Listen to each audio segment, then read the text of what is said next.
नमस्कार। अमन study point पर आप लोगों का हार्दिक स्वागत है।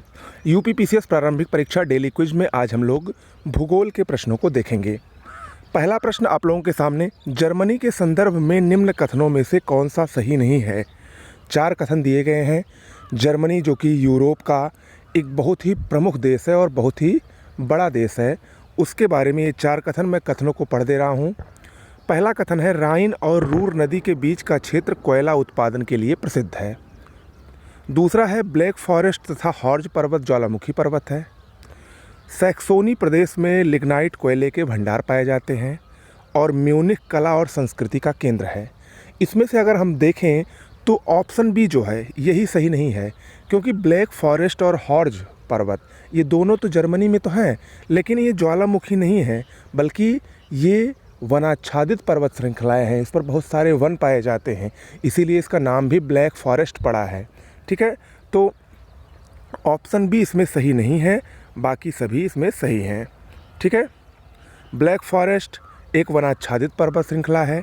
हॉर्ज पर्वत उत्तरी जर्मनी में स्थित एक पर्वत है।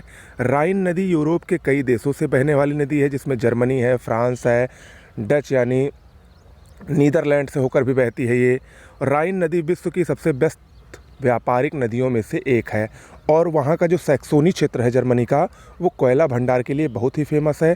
इसके साथ ही साथ जर्मनी का म्यूनिख ये कला और संस्कृति यानी आर्ट एंड कल्चर का बहुत बड़ा केंद्र है। ओके, याद रखिएगा।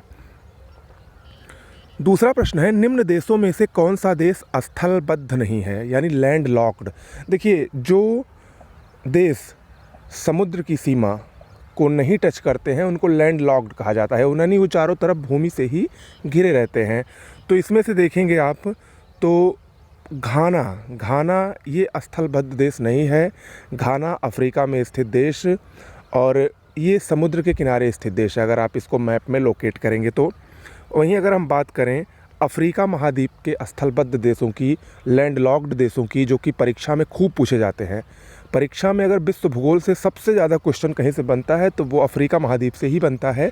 तो उसके जो लैंड लॉक्ड देश हैं उसको आप लोग देखिए, उसमें हैं Malawi, Botswana, Zambia, Zimbabwe, Uganda, Lesotho, Swaziland, Burundi, Rwanda, Ethiopia, Burkina Faso, मध्य अफ्रीकी गणराज्य, चाड, नाइजर, माली और दक्षिण सूडान। ये सभी क्या हैं? ये सभी लैंड लॉक्ड कंट्री हैं। कहाँ के? अफ्रीका महाद्वीप के। अगला प्रश्न, कर्च जलसंधि, कर्च स्ट्रेट, ये किसको जोड़ता है? देखिए, जलसंधियों वाला जो एक टॉपिक है वो इम्पॉर्टेंट है, उसको मैं एक अलग से वीडियो बनाकर आपको ज़रूर दे दूंगा परीक्षा के पहले।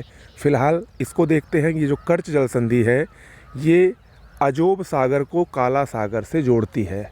ठीक है, अजोब सागर और काला सागर, आप अगर यूरोप में देखेंगे तो ये दोनों सागर आपको दिखेंगे, काला सागर और अजोब सागर। उसके बीच में कर्च स्ट्रेट है, कर्च जलसंधि है। यहाँ पर कुछ और जलसंधियों को देख लीजिए, जैसे जिब्राल्टर जलसंधि मोस्ट इम्पॉर्टेंट है। ये भूमध्य सागर को अटलांटिक महासागर से जोड़ती है, जिब्राल्टर। ठीक है, बास्पोरस जलसंधि ये काला सागर को मरमरा सागर से जोड़ती है। कर्च जलसंधि अजोब सागर को काला सागर से जोड़ती है और डॉर्डेनल्स जलसंधि ये मरमरा सागर को एजियन सागर से जोड़ती है। ये सभी आपको एक काम करना है, आपके पास सभी के पास मैप होगा, इसको लोकेट करते चलिए। ठीक है, लोकेट कर लेंगे इसको, मैप में आप खुद देख लेंगे तो ये आपके माइंड में लंबे समय तक बना रहेगा। ओके, याद करने से ये काम नहीं चलेगा, इसको याद नहीं किया जाता भूगोल को आप मैप से ही पढ़ सकते हैं। ओके, अगला प्रश्न है, निम्न में से सही सुमेलित नहीं है। एक तरफ पठार है और वो किस देश में स्थित हैं वो आपको दिया गया है। देखिए, इसमें अगर हम बात करें तो ये जो बोगोटा का पठार है, अगर आप लोगों ने पढ़ा होगा तो बोगोटा का पठार ये मैक्सिको में नहीं है, ये कोलंबिया में स्थित है। बोगोटा का पठार ये कोलंबिया में स्थित है और शेष सभी सुमेलित है। एबिसिनियन पठार इथोपिया में, लॉरेंसिया कनाडा में और मेसेटा मोस्ट इंपॉर्टेंट है, मेसेटा का पठार ये स्पेन में स्थित है। ओके, अगर हम विश्व के कुछ प्रमुख पठारों को देखें तो यहाँ पर कोलोराडो का पठार ये अमेरिका में स्थित है। एबिसिनियन पठार इथोपिया में स्थित है। लॉरेंसिया का पठार कनाडा में स्थित है। किम्बरले का पठार ऑस्ट्रेलिया में स्थित है, बोगोटा का पठार कोलंबिया में स्थित है, मेसेटा का पठार स्पेन में स्थित है और चियापॉस, मोस्ट इम्पॉर्टेंट है, चियापॉस का पठार ये मध्य मैक्सिको में स्थित है। ये कुछ प्रमुख विश्व के पठार थे और कहाँ पर स्थित हैं उनके बारे में जानकारी थी, तो इसको आप ज़रूर पढ़िएगा। ओके। अगला, इंडोनेशिया के द्वीपों का क्षेत्रफल के अनुसार अवरोही क्रम बताइए, यानी सबसे बड़ा द्वीप कौन सा है और सबसे छोटा द्वीप कौन सा है, इंडोनेशिया के द्वीपों का क्रम बताइए। तो इसमें अगर आप देखें तो ये सभी द्वीप इंडोनेशिया के हैं। इसमें ऑप्शन बी सही है, बोर्नियो, सुमात्रा, सुलावेसी और जावा। इसकी व्याख्या हम लोग देखते हैं। सबसे बड़ा द्वीप बोर्नियो द्वीप है, जिसको कालीमंतन द्वीप भी कहा जाता है, कुल क्षेत्रफल का 28% है। फिर सुमात्रा है, कुल क्षेत्रफल का 24%। इरियन जवा है, कुल क्षेत्रफल का 22%। सुलावेसी है, कुल क्षेत्रफल का 10%। और फिर जावा है, कुल क्षेत्रफल का 7%। अगला प्रश्न, निम्नलिखित में से कौन सी नदी काला सागर में नहीं गिरती है। देखिए, काला सागर में जो गिरने वाली नदियां हैं इम्पॉर्टेंट हैं, लेकिन इनमें से रोन नदी, पो नदी और वोल्गा नदी ये काला सागर में नहीं गिरती है, यानी ऑप्शन डी इसमें सही होगा। ये जो 3 नदियां हैं ये काला सागर में नहीं गिरती हैं। इसकी हम लोग व्याख्या देखें तो फ्रांस की जो रोन नदी है और इटली की पो नदी है ये भूमध्य सागर में गिरती है। डेन्यूब नदी, नीस्टर नदी और नीपर नदी ये सभी काला सागर में गिरती है, जबकि जो रूस की वोल्गा नदी है ये कैस्पियन सागर में गिरने वाली नदी है। ठीक है, तो ये याद रखिएगा, बहुत ही महत्वपूर्ण है। ओके, चलिए आगे बढ़ते हैं। निम्न में से कौन सा गर्त, जिसको ट्रेंच कहते हैं, ये प्रशांत महासागर में स्थित नहीं है। देखिए, प्रशांत महासागर में बहुत सारे ट्रेंच स्थित हैं, गर्त स्थित हैं। जो महासागरों में गहराई वाले स्थान होते हैं, सबसे गहराई वाले, उन्हीं को गर्त या ट्रेंच कहा जाता है।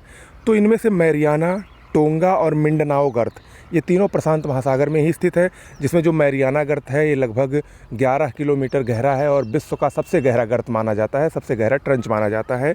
लेकिन ये जो सुंडा गर्त है, सुंडा गर्त प्रशांत महासागर में स्थित नहीं है, ये हिंद महासागर में स्थित है। अगर हम इसकी व्याख्या देखें तो सुंडा गर्त दक्षिणी हिंद महासागर में स्थित है, जबकि Mariana, elution, Kuril, tonga, Mindanao और अटाकामा गर्त ये सभी प्रशांत महासागर में स्थित है। मैरियाना गर्त विश्व का सबसे गहरा गर्त है, जिसकी गहराई 11,034 मीटर है।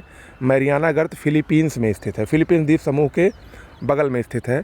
प्यूर्टो रिको गर्त और रोमसे गर्त ये भी अटलांटिक महासागर में ही स्थित है।